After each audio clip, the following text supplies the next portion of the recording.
Hello students. So today we'll discuss one of the important concept of organic chemistry. That one is inductive effect. Today's topic is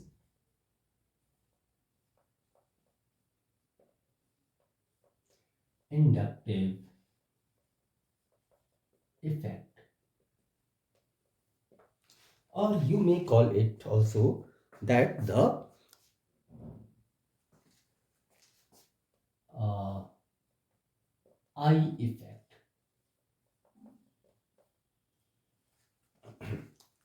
See, before starting this concept, remember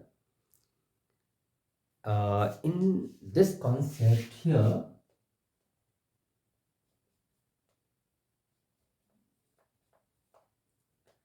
this carbon hydrogen bond is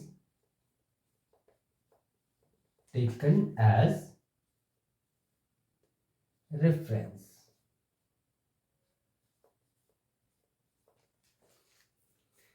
means यहां पर carbon hydrogen bond को standard लिया गया है, और ऐसा इसलिए लिया गया है क्योंकि पॉलिंग स्केल यूज की जाती है just to measure the electronegativity of the element. तो in Pauling scale electronegativity of the carbon is 2.55, sorry, yes, 2.55, while the electronegativity of the hydrogen is 2.20. It means यहाँ पर इन दोनों एटम्स की electronegativity में difference काफी कम है. तो ये माना जाता है कि इस CH बॉन्ड में shared pair of electron is lying almost at the centre, और इसलिए यह जो CH बॉन्ड है, therefore this CH bond is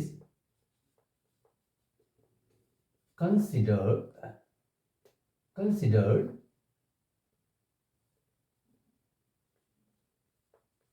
non polar.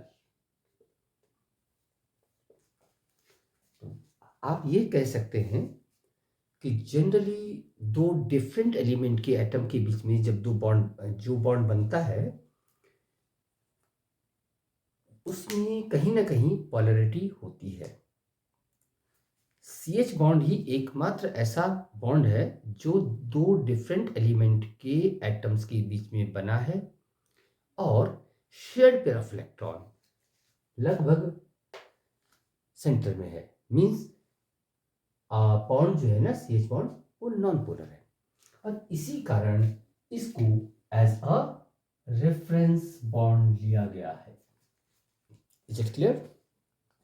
Now we will discuss what actually is inductive effect.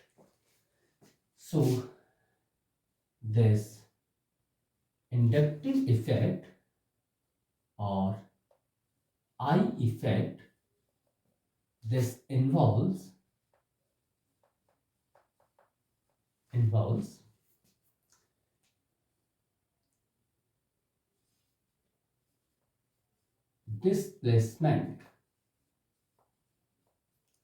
displacement of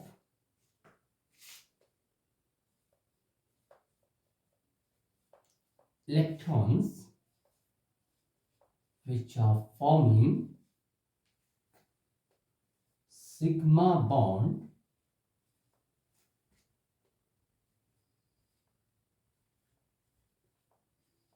towards more electronegative atom. Means if a bond is formed in between the two atoms which are having a different electronegativities, then the shared pair will displace towards more electronegative atom, and this one is called I effect. This involves a permanent displacement. Here we may include here permanent displacement. So I effect involves a permanent displacement of the electrons, forming sigma bond towards more electronegative atom. Is it clear? One thing more here, remember this point is that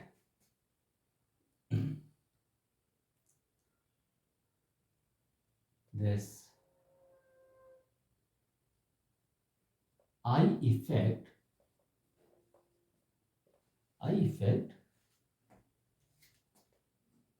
always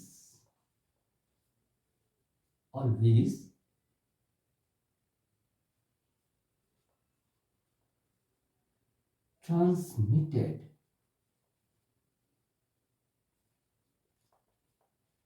along the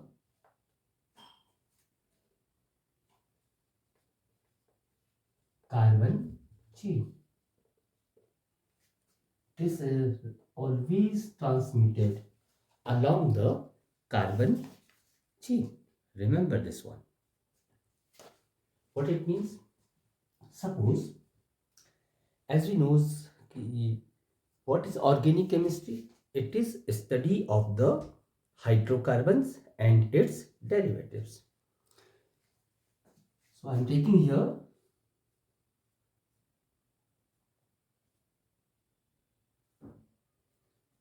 a hydrocarbon.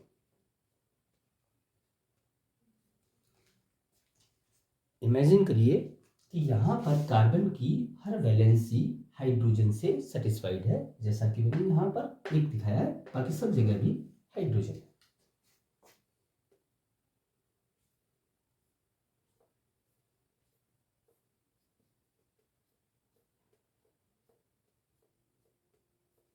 Okay. अब हम क्या करते हैं, यहाँ पर इन hydrocarbons में shared pair almost centre में है, इसीलिए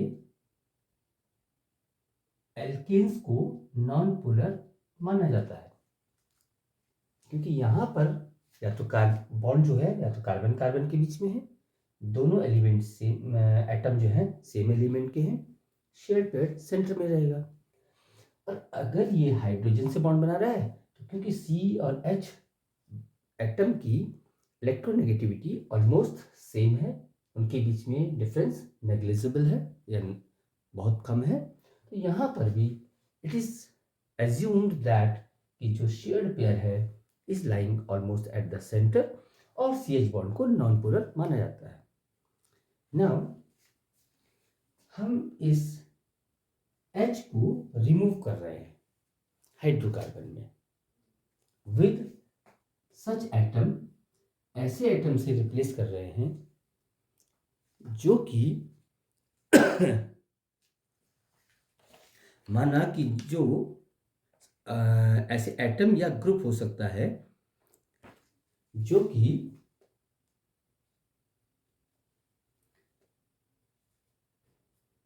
which this is the atom or group which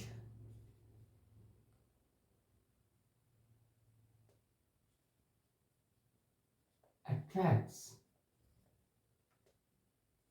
the shared pair of electrons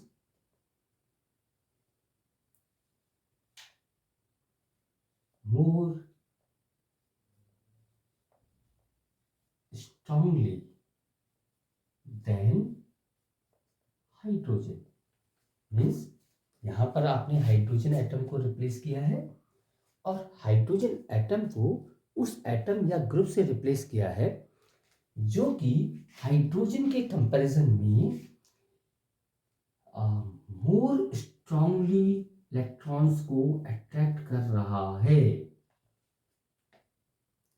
okay, और यू कैन से कि अगर हम हाइड्रोजन एटम को मोर इलेक्ट्रोनेगेटिव एटम और ग्रुप से रिप्लेस कर रहे हैं तो ये शेयर्ड पेयर जो कि जब हाइड्रोजन था बिल्कुल CH बॉन्ड के सेंटर में था, this will get displaced towards the X, means उस एटम और ग्रुप की तरफ डिस्प्लेस हो जाएगा जिसने हाइड्रोजन को रिप्लेस किया है। और इस डिस्प्लेसमेंट के कारण इस X पर थोड़ा सा इलेक्ट्रॉन डेंसिटी बढ़ जाएगी, means this will become partially electronegative. और क्योंकि कार्बन का इलेक्ट्रॉन कार्बन से डिस्प्लेस्ड हो गया है दूर, तो कार्बन पर partial electro positive charge generate हो जाएगा। देखो, जब कार्बन पर कोई चार्ज नहीं था, मीन्स यहाँ हाइड्रोजन थी, तो उस समय कार्बन कार्बन बॉन्ड के इलेक्ट्रॉन पेयर सेंटर में थे। अब जब कार्बन इलेक्ट्रॉन डेफिशिएंट हो गया है तो ये जो शेयर्ड पेयर है इलेक्ट्रॉन कार्बन कार्बन बॉन्ड का will displaced towards the electron deficient carbon in order to compensate its deficiency. समझ में आया? तो इस कारण ये वाला कार्बन भी इलेक्ट्रॉन डेफिशिएंट हो जाएगा। Is it clear? और सेम वे इसका एडजेसेंट कार्बन कार्बन बॉन्ड का जो इलेक्ट्रॉन पेयर है वो भी in order to compensate the deficiency of this carbon इसकी तरफ डिस्प्लेस हो जाएगा, तो ये कार्बन भी इलेक्ट्रॉन डेफिशिएंट हो जाएगा। मीन्स यहां देखिए, जो पॉजिटिव चार्ज एक कार्बन पर जनरेट हुआ वो पूरी चेन में स्प्रेड हो गया। Means I effect is always transmitted along the carbon chain। एक कार्बन चेन में स्प्रेड हो जाता है। So this displacement of the sigma electron, this is called I effect। समझ में है? सपोज करो इस बार हम इस हाइड्रोजन को, हाइड्रोकार्बन में CH बॉन्ड नॉन पोलर है, हम हाइड्रोजन को किसी ऐसे एटम और ग्रुप से रिप्लेस कर रहे हैं जिसकी की इलेक्ट्रॉन अट्रैक्ट करने की पावर या जो कि which attracts the shared pair of electron less strongly than the hydrogen। This is the atom or group which attracts the shared pair of electrons less strongly than hydrogen। तो क्या हुआ? When there was an hydrogen, तो shared pair was lying almost at the center। लेकिन अब hydrogen replace हो चुका है उस एटम और ग्रुप से जिसकी इलेक्ट्रॉन अट्रैक्ट करने की टेंडेंसी हाइड्रोजन से कम है। तो इसका मतलब यहां पर अब shared pair of electron carbon की तरफ डिस्प्लेस हो जाएगा। क्यों? क्योंकि कार्बन की इलेक्ट्रॉन अट्रैक्ट करने की पावर ज्यादा हो गई। पहले हाइड्रोजन था, कार्बन हाइड्रोजन की इक्वल थी ऑलमोस्ट, तो शेयर्ड पेयर सेंटर में था। अब हाइड्रोजन रिप्लेस हो गया उस एटम और ग्रुप से जिसकी की अट्रैक्ट करने की जो टेंडेंसी है वो हाइड्रोजन से कम है, तो इसका मतलब कार्बन की अब ज्यादा हो गई, तो शेयर्ड पेयर इधर डिस्प्लेस हो जाएगा। नाउ दिस एटम और ग्रुप पे का इलेक्ट्रॉन डिस्प्लेस हो चुका है कार्बन की तरफ, तो this will become slightly electron deficient, जबकि ये कार्बन स्लाइटली इलेक्ट्रोनेगेटिव हो जाएगा। अब नाउ अब इस कार्बन पर इलेक्ट्रॉन डेंसिटी बढ़ गई, तो in order to reduce the stress ये क्या करेगा, शेयर्ड पेयर ऑफ इलेक्ट्रॉन को कार्बन कार्बन बॉन्ड के जो कि शेयर्ड बिल्कुल सेंटर में थे इनको फॉरवर्ड डायरेक्शन में शिफ्ट करेगा, और इस कारण जो एडजेसेंट कार्बन है this also will become electronegative. Similarly, the electron pair of this carbon-carbon bond will shift in the forward direction, and the adjacent carbon up to this carbon will also become electronegative. Means जो कि negative charge ring इस chain में एक and पे start हुआ वो पूरी chain में स्प्रेड हो गया। See I effect always transmitted along the carbon chain, तो ये जो सिग्मा इलेक्ट्रॉन का डिस्प्लेसमेंट हो रहा है this is called I effect. Is it clear? अब यहां पर हम कह सकते हैं जो ये आई इफेक्ट है is this one is represented by, इसको रिप्रेजेंट करने के लिए एक सिंबल हम यूज कर सकते हैं,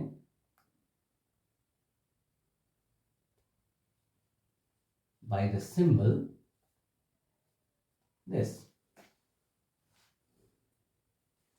which is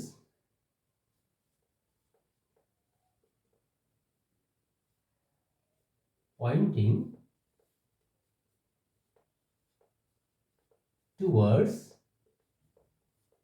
more electronegative atom।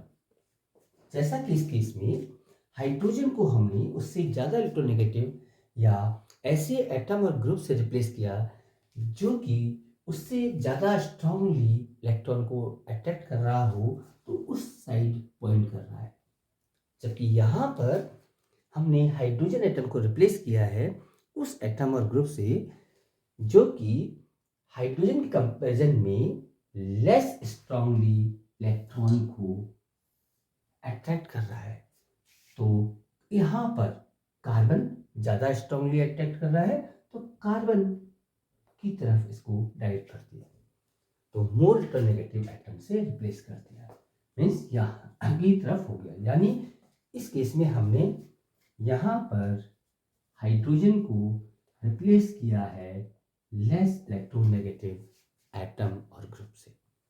Is it clear? तो यहाँ इन दोनों केसेस में इलेक्ट्रॉन का डिस्प्लेसमेंट हुआ है, एक में चेन से रिप्लेस्ड एटम की ओर और एक में रिप्लेस्ड एटम्स और ग्रुप से चेन की ओर, तो ये दोनों ही इंडक्टिव इफेक्ट है। तो इसका मतलब हम कह सकते हैं कि जो ये आई इफेक्ट होता है this I effect is of two types. अगर जो सिग्मा इलेक्ट्रॉन्स हैं उनका डिस्प्लेसमेंट उस एटम की तरफ हो, एटम और ग्रुप की तरफ हो जिसने हाइड्रोजन को रिप्लेस किया है, तो इसको कहते हैं माइनस आई इफेक्ट। मीन्स अगर आप ऐसे भी कह सकते हैं कि अगर जिस एटम और ग्रुप के कारण ये सिग्मा इलेक्ट्रॉन का डिस्प्लेसमेंट हुआ है उस पर नेगेटिव चार्ज है, सी यहाँ पर x के कारण डिस्प्लेसमेंट हुआ है, तो इस x पर नेगेटिव चार्ज आया है तो ये माइनस आई इफेक्ट हो गया। और अगर एटम और ग्रुप को जिसके कारण डिस्प्लेसमेंट शुरू हुआ है उस पर पॉजिटिव चार्ज आया तो आप कह सकते हैं ये इसका प्लस आई इफेक्ट है। Is it clear? हम इसको एक और तरह से भी समझ सकते हैं कि अगर हमने जो हाइड्रोजन एटम है उसको रिमूव किया बाय इलेक्ट्रॉन रिलीजिंग ग्रुप, या आप कह सकते हैं इलेक्ट्रॉन डोनेटिंग ग्रुप से अगर आपने रिप्लेस किया हाइड्रोजन को तो प्लस आई इफेक्ट एग्जर्ट होगा। और अगर आपने हाइड्रोजन एटम को हाइड्रोकार्बन में रिप्लेस किया है बाय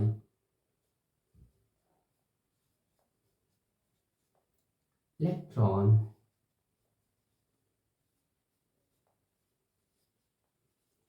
विथड्रॉइंग ग्रुप से अगर आपने उसको रिप्लेस किया है तो फिर माइनस आई इफेक्ट एग्जर्ट होगा। तो जैसा कि आप जानते हैं जो ग्रुप्स और सब्स्टिट्यूएंट्स होते हैं वो दो ही टाइप के होते हैं, या तो रिलीजिंग या तो विथड्रॉइंग। अगर वो रिलीजिंग या डोनेटिंग ग्रुप है तो that will exert plus I effect, और अगर वो इलेक्ट्रॉन विथड्रॉइंग ग्रुप है तो वो जो है माइनस आई इफेक्ट शो करेगा। ये समझ में आ गया? Is it clear? अब हम देखते हैं कि यहां पर, हाँ एक चीज और ध्यान रखिएगा यहां पर कि जो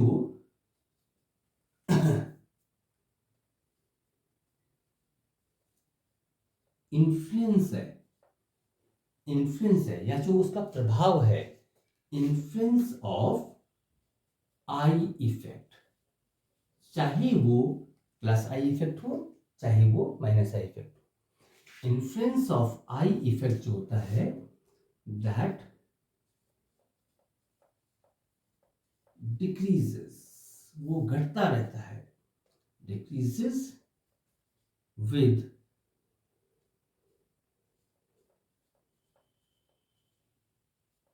increase in distance from source। सी यहां पर जो सोर्स है जिसके कारण, और जो रिस्पॉन्सिबल एटम और ग्रुप है जिसके कारण ये डिस्प्लेसमेंट सिग्मा इलेक्ट्रॉन्स की हो रही है, वो ये एक्स है, हाइड्रोजन को एक्स ने हटाया। अब यहां पर देखिए, यहां पर इस कार्बन जो कि इस रिस्पॉन्सिबल एटम के साथ जुड़ा है इस पे पॉजिटिव चार्ज आ गया और ये पॉजिटिव चार्ज पूरी चेन में स्प्रेड हो गया। लेकिन जैसे जैसे इस सोर्स से डिस्टेंस बढ़ती जाएगी, जो इन्फ्लुएंस है, जो चार्ज की इंटेंसिटी है चेन में, वो डिक्रीज होती चली जाएगी। मींस इस पर्टिकुलर केस में जो डेल्टा प्लस और डेल्टा डेल्टा प्लस और डेल्टा डेल्टा प्लस, इन चार्जेस की अगर हम कंपैरिजन करें तो यू विल फाइंड दैट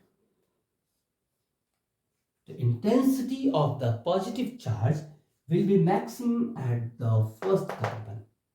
जैसे जैसे आगे बढ़ते रहते हैं वो डिक्रीज होता चला जाता है। सब देखो, this carbon which is having stress, ये इसको आप अल्फा कह सकते हो, इसको आप बीटा कह सकते हो, इसको आप गामा कह सकते हो। अगर इसके बाद भी कोई कार्बन है तो इसको मैमाना डेल्टा कहते हैं। तो ध्यान रखना कि जैसे जैसे डिस्टेंस बढ़ती चली जाएगी तो जो इंटेंसिटी आएगी, जो पॉजिटिव चार्ज अराइज हो रहा है उसकी इंटेंसिटी कम होती चली जाएगी। मतलब आई इफेक्ट का जो इन्फ्लुएंस है वो डिक्रीज होता चला जाता है। Is it clear? Same way यहां पर देखिए, यहां पर जो इंटेंसिटी होगी नेगेटिव चार्ज की, वो सोर्स से डिस्टेंस बढ़ने के साथ डिक्रीज होती चली जाएगी। इवन यहां अगर इसके बाद यहां पर नेक्स्ट कार्बन हुआ, जिसको कि हम डेल्टा कार्बन कह सकते हैं, तो यहां तक आते आते जो इंडक्टिव इफेक्ट है वो नेग्लेजिबल हो जाता है। यहां तक आते आते जो आई इफेक्ट होता है वो प्रैक्टिकली आई इफेक्ट का जो इन्फ्लुएंस होता है वो नेग्लेजिबल हो जाता है। समझ में आ गया? Is it clear? हाँ, अब हम देखते हैं कि इस इंडक्टिव इफेक्ट का ऑर्गेनिक केमिस्ट्री में बहुत ही एक ज़्यादा यूज़ होता है। कई सारे कॉन्सेप्ट्स को एक्सप्लेन करने में आई इफेक्ट यूज़ होता है। Now will discuss here the applications of the inductive effect. Okay.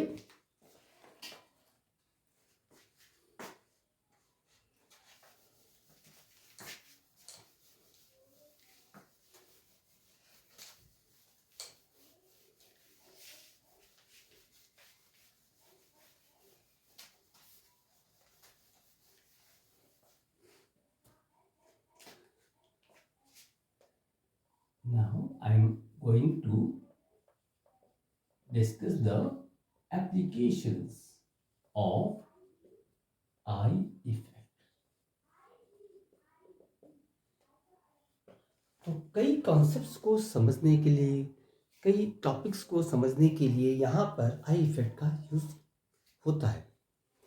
तो पहला जो एप्लीकेशन है आई इफेक्ट का, तो is in predicting relative acidic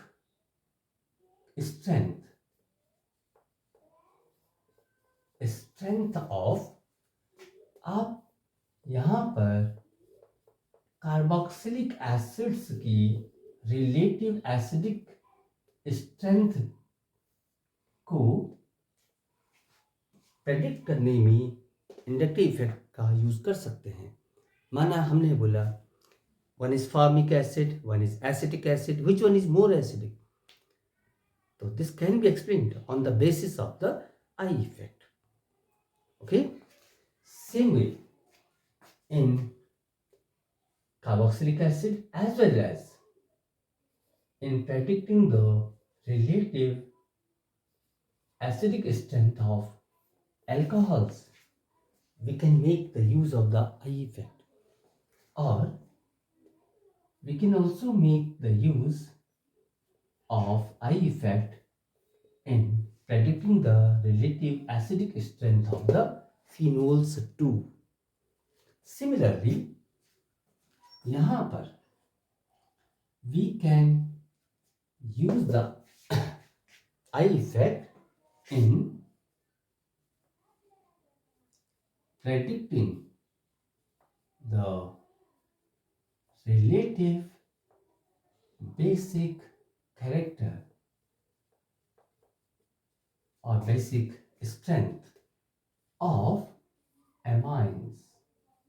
तो amines की relative basic strength को एक्सप्लेन करने के लिए भी आई इफेक्ट यूज होता है। जैसे कि amines primary, secondary, tertiary, 3 type की होती हैं, और वेपर फेज में टर्शरी अमाइंस सबसे ज़्यादा बेसिक होती हैं और प्राइमरी अमाइंस लीस्ट बेसिक होती है। तो ये जो ऑर्डर है क्यों हुआ, इसको आई इफेक्ट की हेल्प से एक्सप्लेन कर सकते हैं। इसके अलावा इन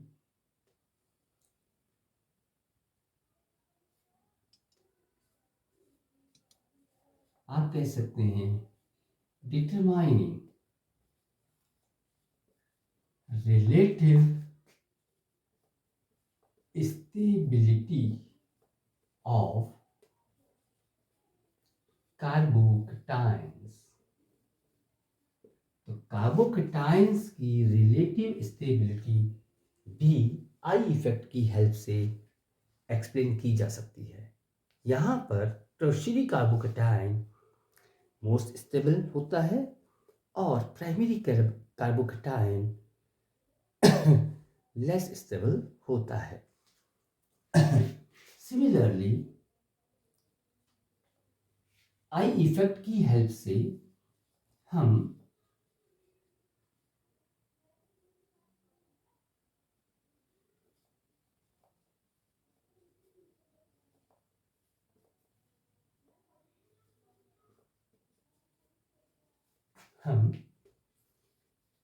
कार्ब एनायंस की भी रिलेटिव स्टेबिलिटी प्रेडिक्ट कर सकते हैं। यहाँ पर primary carb anion compare more stable होता है देन टर्शियरी कार्ब एनायन। तो ये हम आई इफेक्ट की हेल्प से एक्सप्लेन कर सकते हैं।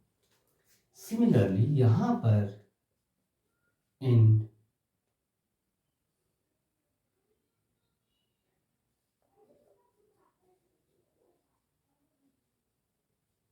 determining